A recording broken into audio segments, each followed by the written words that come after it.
What's up, y'all? This is KP. Today I'm going to do something totally different that I haven't done before. Today I'm going to meet someone that's new to real estate out for lunch so he can ask me like 5 or 6 questions and get some answers. I think I'm going to start doing this on the regular. So if you guys want to sit down with me, if you're in the Atlanta area, eat lunch so you can pick my brain, go ahead and leave a comment on this video. Make sure you subscribe to our channel and like it. So yeah, let's go meet up with the guy Gemeyel and see what questions he got for me.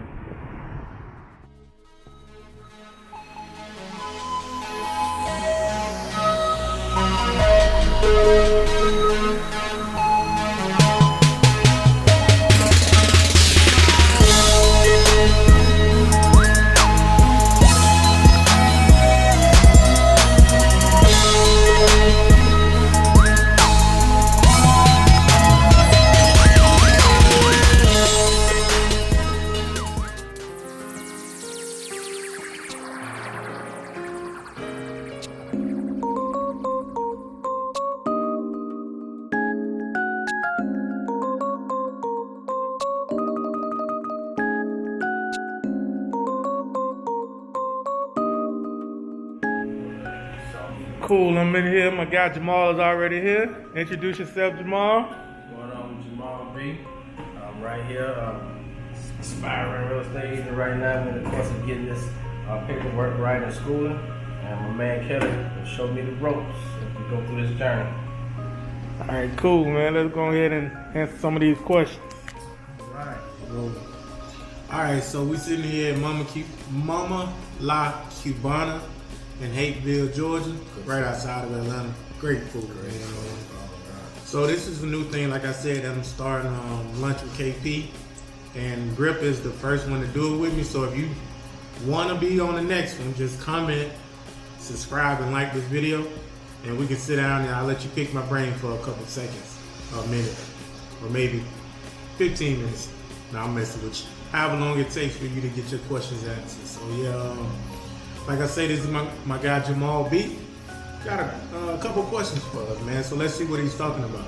Yeah, me being an aspiring agent here. My man Kelly is an agent and investor, so I got a couple questions for him. One of the questions I have, being a new agent, what are some of the tactics you use when trying to find new prospects?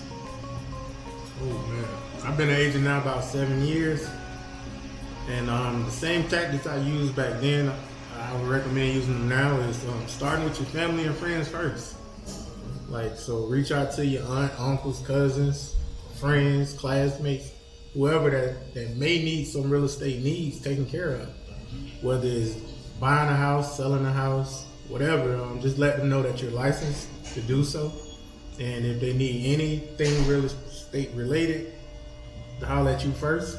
And that's typically how you can grow your list a lot quicker when it comes to buyers and sellers. Great. I appreciate that. My next question is it better to work with the company or independent?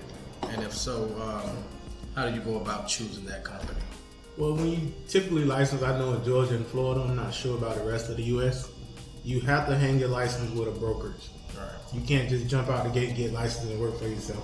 You have to be a broker for a certain amount of years. In Georgia, I think it's 3 or 4. Same thing with Florida. You have to be an agent first before you can be a broker and start your own firm. So all the new licensees, you have to go hang your license with a broker and learn the ropes. I mean, KW, I've been with KW 7+ years, starting in Florida and then transferred to Georgia. And it's a great company when it comes to teaching new agents the game. Laws and contracts to close, everything like that. So you're going to definitely need to be up under a broker that's going to teach you. So, yeah. All right, great answer. All right, just to let you guys know, I mean, I choose a lot of mom and pop restaurants to eat at because I like to support the local clientele. I mean, not the local clientele, but the local economy. So yeah, this table isn't all fancy. I mean, if we're going to meet up, we're probably going to meet at mom and pops, no fast food or no chain restaurants. So yeah, this is the typical setup that you will be seeing on the Lunch with KP. Not because I'm cheap, but because I like good food. And this place here is authentic Cuban food, man. We love it. So yeah, what's up with the next question, bro? Oh yeah, I got another one here. In the business you want to build a team. Who should be in your team as far as in your network, build relationships with, example, mortgage lenders, investors. To be a successful agent, who should be on your team?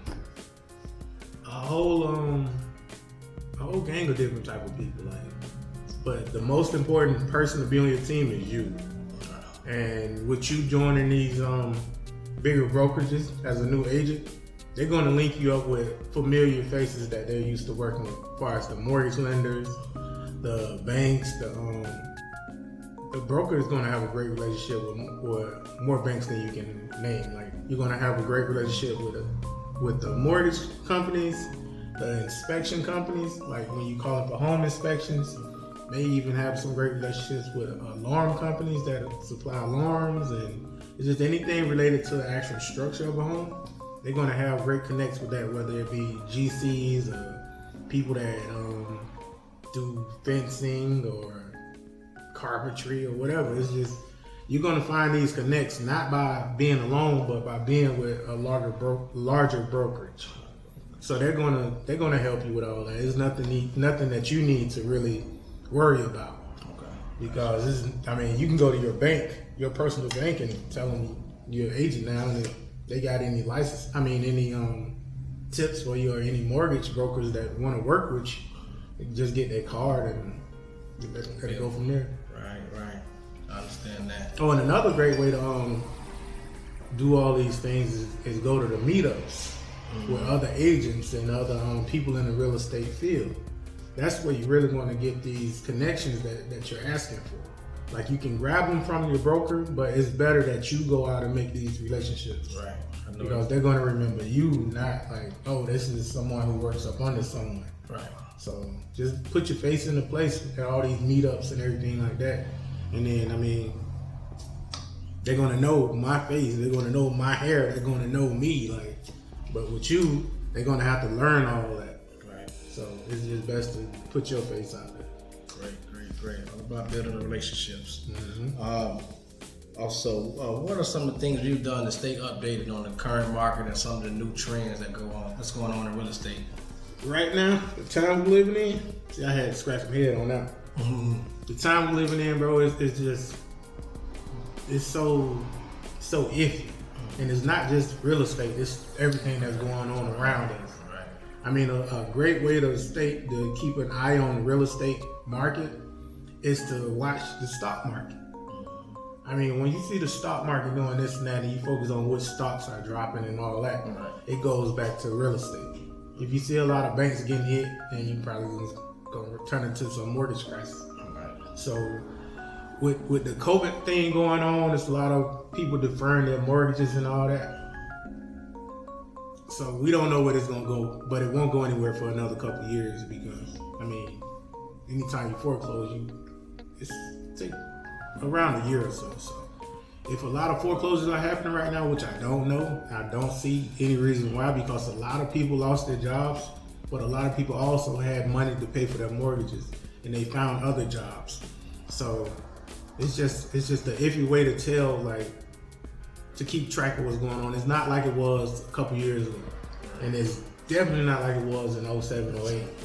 That was a big banking crisis. Yeah, that was the big banking crisis that I don't see coming in the future, no time soon. So it's, just keep looking out for stocks, watching the prices in your neighborhoods or the areas that you're living in. Just that's a great way to tell where the market is going, by noticing if these prices are dropping and there's more properties on the market, then you know that it's becoming to be a buyer's market. But now it's so strong of a seller's market that there's barely any properties out there.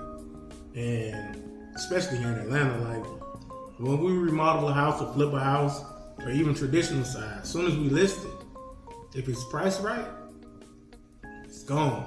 So 3 days. A couple days, it's typically gone. So I know it's a strong market right now, so it's hard to tell where it may go. But if people keep pricing these homes right, people will always need somewhere to live. So with the amount of people moving to Georgia or maybe even the area that you're in, just gauge it. Like look up Zillow, HomeSnap, Redfin, Realtor, all these websites and apps that you can look at and see how many properties are on the market in your area and how long they're on the market. And if they got long days on the market, then that area is not turning over so fast. But in Atlanta, if it's priced right, you might get multiple offers on the first 1 or 2 days it's on the market. So with that being said, hey, that's the way we gauge the market here in Atlanta. Right. Which is a booming market. Maybe one more, maybe 2 more questions. The next question is, what's a typical day of a realtor, and how many leads or how many connections should I make per day? You can make as many connections as you want. Whenever you're at the grocery store, whatever, you got some cards, pass them out. Give them to the cashier. Tell them, I'm not flirting with you, but I do want to be the person you think of when it comes to your real estate needs. So you give them a card and let it do what it do. But other than that, a typical day, there is no typical day.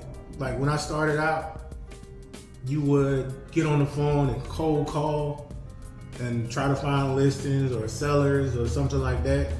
And then maybe you'll start that around 8, 9, and maybe run that a couple hours. And after that, if you're not already at the office, go into your office and do some office work or maybe take some continuing education classes or whatever else that you need. And then in the afternoon, get out in the field and learn your area. Like what I do now, I might get up at 7, 8 o'clock in the morning, go downstairs to my office in the house and work on my laptop or desktop for a couple hours. Then I get out and jump straight into the field, because my line of real estate, my style of real estate is I'm on the ground. I'm out here really doing it. In the field. So I'm going to leave my house maybe 10, 11, and I'm going to be out till it get dark. So that's my typical day. I can't speak on anyone else, but I usually get up in the morning, do my little office work, and then get out in the field and see what's going on in the area, because that's the only way you're gonna really learn it. You can learn your area by looking at the numbers of the homes going for sale or being listed, but you can really get out there and see why these homes are going for this price. You can't really see that online or Google Earth or nothing like that. You actually gotta ride these neighborhoods to see how quickly they're turning over. So with that being said, my typical day, get up, go downstairs, work a little bit on the computer, get out in the field. All right, man, I'm learning so much here, man.